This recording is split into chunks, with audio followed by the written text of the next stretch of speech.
Hello everyone, আশা করি সবাই ভালো আছেন। আজকের এই ভিডিওতে আমি অ্যাডোবি ইলাস্ট্রেটরের অ্যাডভান্স একটি টেকনিক দেখাবো। তো এখন থেকে আমি মাঝে মধ্যে এই ধরনের ভিডিওগুলো দিব, যেখানে ইলাস্ট্রেটর হোক, ফটোশপ হোক, কিছু টেকনিক রয়েছে, কিছু ফাংশন রয়েছে যেগুলো ইউজ করার মাধ্যমে আমাদের কিছু কাজ অল্প সময়ে হয়ে যায়, আমাদের জন্য সহজ হয়ে যায়। তো সেই রকমই একটি ভিডিও আজকে আপনাদের সাথে শেয়ার করব। আজকের ভিডিওতে আমি স্ক্রিপ্ট নিয়ে আলোচনা করব। ইলাস্ট্রেটরে কিন্তু স্ক্রিপ্ট ফাংশন রয়েছে। আমি যদি ফাইল মেনুতে যাই, এখান থেকে দেখুন স্ক্রিপ্ট রয়েছে। এখানে ডিফল্টভাবে কিছু স্ক্রিপ্ট রয়েছে। আমি কিছু স্ক্রিপ্ট আপনাদের সাথে শেয়ার করব। সেই স্ক্রিপ্টগুলো দিয়ে কিভাবে খুব সহজে একটি কাজ করা যাচ্ছে সেই বিষয়টা দেখাবো। একই সাথে এই স্ক্রিপ্টটা কিভাবে ইনস্টল করে ব্যবহার করতে হয় A to Z আজকে ভিডিওতে আপনাদেরকে দেখাবো। তো চলুন কথা না বাড়িয়ে আজকে ভিডিওটা শুরু করা যাক।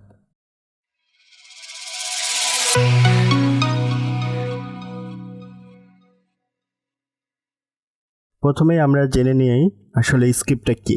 এটা একটা ফাংশন যেটার মাধ্যমে আমরা অনেকগুলো কমান্ড একসাথে দিতে পারি। অর্থাৎ একটা স্ক্রিপ্ট ফাইলে অনেকগুলো কমান্ড দেওয়া থাকে, সেটা আমরা যখন ইউজ করি তো সেই কমান্ডগুলো একত্রে কাজ করে ফেলে, যার ফলে আমাদের একটি কাজ করতে যেখানে অনেকগুলো কমান্ড ইউজ করে দেন একটা ফলাফল পাচ্ছে, এখানে এক ক্লিকেই সে ফলাফলটা পেয়ে যাচ্ছে, যার ফলে আমাদের অনেক টাইম সেভ হয়ে যায়। এখানে দেখুন আমার কিছু স্ক্রিপ্ট ডাউনলোড করা রয়েছে। এখান থেকে আমি 3টি স্ক্রিপ্ট আপনাদের সাথে শেয়ার করব এবং এই স্ক্রিপ্টের ফাইলগুলো আমি ড্রাইভে আপলোড করে ডেসক্রিপশনে লিংক দিয়ে দিব, যাতে আপনারা ডাউনলোড করে ব্যবহার করতে পারেন। তো প্রথমে ধরুন কিভাবে ইনস্টল করতে হয় সে বিষয়টা আমরা জেনে নিই। এখানে ডিভাইড টেক্সট ফ্রেম একটা স্ক্রিপ্ট রয়েছে, এটাকে আমি Ctrl+C দিয়ে কপি করলাম। এরপর আমরা দিস পিসিতে যাব, লোকাল ডিস্কে যাব, এরপর প্রোগ্রাম ফাইলে যাব, অ্যাডোবিতে যাব। আপনি যে ভার্সন সফটওয়্যারটা ইনস্টল করে রেখেছেন কম্পিউটারে, সেই ভার্সনের ফোল্ডার কিন্তু এখানে পেয়ে যাবেন। তো আমি এখানে অ্যাডোবি ইলাস্ট্রেটর 23 ভার্সনটা ইউজ করছি। আমি এই ফোল্ডারে চলে যাব। এখান থেকে আমরা প্রিসেটে যাব। স্ক্রিপ্টিং ফোল্ডার রয়েছে, এখানে আমরা ফাইল রিপ্লেস করব না।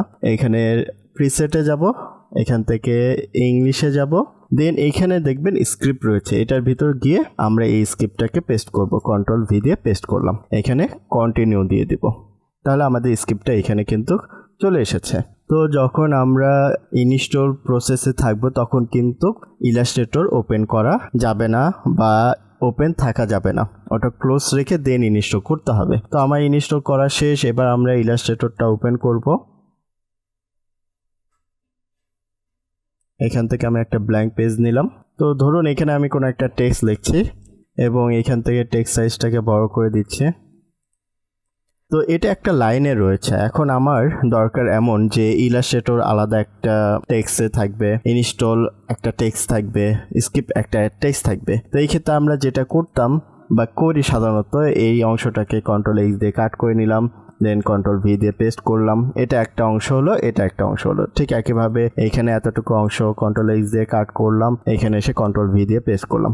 এই যে আলাদা আলাদা করে আমরা কিন্তু ব্রেক করে ফেললাম। এই কাজটা করতে কিন্তু আমাদের অনেক সময় লাগছে। এই ক্ষেত্রে যেহেতু টেক্সট কম, সময়টা তুলনামূলক কম লাগছে, কিন্তু যখন একটু বেশি টেক্সট থাকে এটা কিন্তু অনেক সময় বেশি নেয়। তো আমরা যে স্ক্রিপ্টটা এইমাত্র ইনস্টল করলাম সেটার মাধ্যমে আমরা কিন্তু এই কাজটা একবারে করতে পারবো। তো যেটা করতে হবে, আমি যেই অংশে বা যেই টেক্সটটুকু আলাদা করতে চাই সেই অংশের থেকে ইন্টার দিয়ে নিচে নিয়ে আসতে হবে। অর্থাৎ এই ইনস্টলটাকে আমি আলাদা করতে চাই। ইনস্টল ওয়ার্ডটাকে একটা লাইনে রাখলাম, দেন স্ক্রিপ্ট লাইনটাকে একটা লাইনে রাখবো, ইলাস্ট্রেটরকে আরেকটা লাইনে রাখবো। এই জন্য এখানে এসে আমি ব্যাক স্পেস দিয়ে ইন্টার দিয়ে দিলাম। তাহলে আমার লেখাগুলো 3টা লাইনে চলে আসলো, কিন্তু একটা টেক্সটের ভিতরেই রয়েছে। তো এটাকে আমাদের এখন কি ব্রেক করতে হবে। তো আমরা ফাইলে যাব, স্ক্রিপ্টে যাব, এখানে দেখুন ডিভাইড টেক্সট ফ্রেম, এটা কিন্তু চলে এসেছে। এখানে যদি আমি ক্লিক করি, দেখুন ইনস্টল আলাদা হয়ে গিয়েছে, স্ক্রিপ্ট ইন আলাদা হয়ে গিয়েছে, ইলাস্ট্রেটর আলাদা হয়ে গিয়েছে। আমাদের কিন্তু কার কোনো কাজ করতে হলো না। যেটা 3বার করে আমাদের আলাদা করতে হয়েছিল সেটা কিন্তু একবারে হয়ে গেল। এবার ধরুন আমরা আরেকটা স্ক্রিপ্ট দেখি। এখানে সিপি রয়েছে, এটা মূলত ক্যালেন্ডার তৈরির ক্ষেত্রে ব্যবহার করা হয়। তো আমি ইউএস নিচ্ছি। ল্যাঙ্গুয়েজ আপনি কোনটা নেবেন সেটার উপর ডিপেন্ড করে এখানে ফোল্ডার। আমরা ইংলিশ ইউএসটা নিচ্ছি। তো এইটাকে Ctrl+C দিয়ে কপি করব, দেন আমরা সেম ফোল্ডারে যাব যে ফোল্ডারে আগে পেস্ট করেছিলাম। তো আমরা ইলাস্ট্রেটরটাকে ক্লোজ করে দিব ইনস্টলের আগে। নো দিয়ে দিচ্ছি। কন্ট্রোল ভি দিয়ে পেস্ট করব, কন্টিনিউতে ক্লিক করব, এরপর ইলাস্ট্রেটরটা ওপেন করব। তো এবার ধরেন আপনার কোনো একটা ক্যালেন্ডার ডিজাইন করছেন, এখন ক্যালেন্ডারের ডেটগুলো আপনার দরকার। তো আপনি চাইলে কিন্তু এই কাজটা নিজে থেকে না করে এই স্ক্রিপ্টের মাধ্যমে করতে পারেন। তো ক্যালেন্ডারে আমরা ডেট বসাতে পারি, সেটা আমরা জানি। এখান থেকে টাইপ টুল নিয়ে এই টাইপ এরিয়া অংশ নিয়ে সেটাকে ভাগ করে করে কি করতে পারি, ডেট বসাতে পারি। কিন্তু এখন আমরা যেটা স্ক্রিপ্ট ব্যবহার করছি, এই স্ক্রিপ্টের মাধ্যমে খুব সহজে কিন্তু আমরা ডেটগুলো অটোমেটিক নিয়ে আসতে পারবো।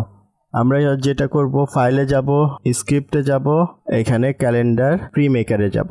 তো কত সালে ক্যালেন্ডার আমরা নিতে চাই সেটা এখানে বসিয়ে দিতে হবে। ধরুন আমি 2023 সালে এটা চলতেছে, আমি 24 সালের ক্যালেন্ডার নেব, এখানে 24 দিলাম, দেন ওকে। দেন আপনি কোন কোন মাসের ক্যালেন্ডার নেবেন সেটা এখানে রয়েছে। 12 মাসের যদি দরকার হয় 12 মাস নিতে চান, যদি কোনো একটা নির্দিষ্ট মাস দরকার হয় সেটা রেখে বাকিগুলো ডিলিট করে দিতে পারেন। এরপর ওকে। এরপর আপনার ডেট মানে বারগুলো 7 দিনের নামটা কিভাবে আসবে, প্রথমে সানডে, মন্ডে এইভাবে চলে এসেছে। আপনি যদি শনিবার আগে রাখতে চান তাহলে শনিবারটা আগে রাখবেন। তো এখানে যেটা রয়েছে আমি সেটা রেখে ওকে দিয়ে দিচ্ছি। তারপর এখানে হলিডেসের বিষয়টা উল্লেখ রয়েছে, এটাকে আমি সেম রাখছি, এখানে ওকে দিয়ে দিচ্ছে। দেখুন 2 সেকেন্ডের ভিতর কিন্তু আমাদের পুরো 24 সালের ক্যালেন্ডার কিন্তু চলে এসেছে। এবং এগুলো কিন্তু আপনি সব কাস্টমাইজ করতে পারবেন, ফন্ট চেঞ্জ করে দিতে পারবেন, কালার চেঞ্জ করে দিতে পারবেন, এগুলি সব কিন্তু আপনি কাস্টমাইজ করতে পারবেন।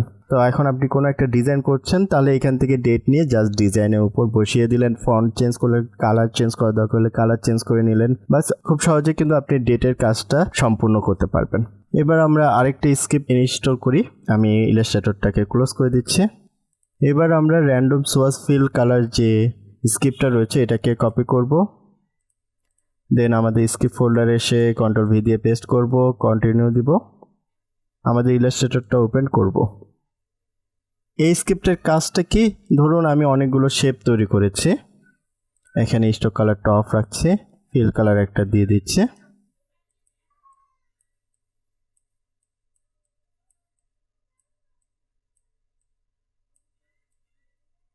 ধরুন আমি চাচ্ছি প্রত্যেকটাতে একটি ভিন্ন ভিন্ন কালার দিব, তাহলে সেক্ষেত্রে আমি প্রত্যেকটা সিলেক্ট করে করে যখন কালার করব, এটা কিন্তু একটু সময় নিয়ে করতে হবে, আমার অনেক সময় লাগবে কাজটা করতে। কিন্তু আমরা যে স্ক্রিপ্টটা এখন ইনস্টল করলাম সেটার মাধ্যমে এখানে খুব সহজেই সবগুলোতে কি করতে পারবো, কালার দিতে পারবো। আমরা এগুলি সবগুলোকে সিলেক্ট করব, সিলেক্ট করে উইন্ডো থেকে সোয়াচেস প্যানেলটা নিয়ে আসব, এখানে সোয়াচেস প্যানেলটা রয়েছে। প্রথমে আমি এটাকে সিলেক্ট করব, দেন শিফট ধরে লালটাকে সিলেক্ট করব, তাহলে সবগুলো কালার কি হবে, সিলেক্ট হয়ে যাবে। এই পর্যায়ে আমি যদি ফাইলে যাই, এরপর স্ক্রিপ্টে যাই, র্যান্ডম সোয়াচ ফিল কালারে ক্লিক করি, তাহলে দেখুন আমি যতগুলো কালার সিলেক্ট করেছিলাম এই কালারগুলো কিন্তু আমার অবজেক্টের ভিতর অ্যাপ্লাই হয়ে গিয়েছে। এবং আমি কিন্তু ধরে ধরে কোনোটাকে কালার করিনি, সোয়াচেসের মাধ্যমে এক একটাকে সে এক এক কালার দিয়ে দিয়েছে। কতগুলো কালার দিয়েছে, আমরা যে কালারগুলো মূলত সিলেক্ট করেছি সেগুলোর সাপেক্ষে কালারগুলো অ্যাপ্লাই হয়ে গিয়েছে।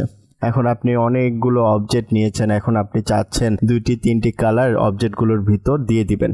এখন আপনি যখন ধরে ধরে দিবেন অনেক সময় লাগবে, কিন্তু আপনি যখন স্ক্রিপ্ট ব্যবহার করে এই কাজটা করবেন খুব অল্প সময়েই কিন্তু দেখতে পাচ্ছি এই কাজটা কিন্তু হয়ে যাচ্ছে।